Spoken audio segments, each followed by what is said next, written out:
ভুম বলে বাড়িতে কে আছেন? সাধু বাবা আসেন আসেন। মামুনি, আমি দেখতেছি তোর এই বাড়ির নিচে অনেক স্বর্ণ, অনেক। ভুম বলে আরে কি কন এত স্বর্ণ কেন পাওয়া যাবে? সব সমস্যার সমাধান আছে। এই স্বর্ণ আমি তোর হাতে আনি দিব। তুই শুধু অক্ষণ এক বাটি চাল আর 200টা টাকা আমার কাছে নিয়ে আয়। আমি অক্ষণ তোর এই স্বর্ণ পাওয়ার ব্যবস্থা করে দিতেছি।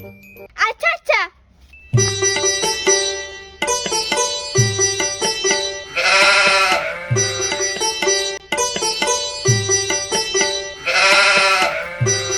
দাঁড়ান দাঁড়ান সাধু বাবা ধরেন। দে দে দে।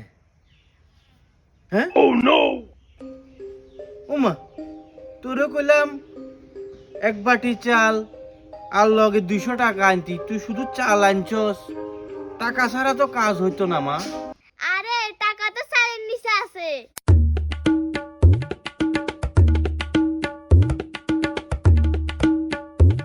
আচ্ছা আচ্ছা আচ্ছা, ঠিক আছে ঠিক আছে, একদম বরাবর।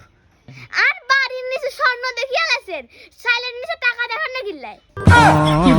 অন্য সময় থাকতে বাকেন নাইলে। Oh no!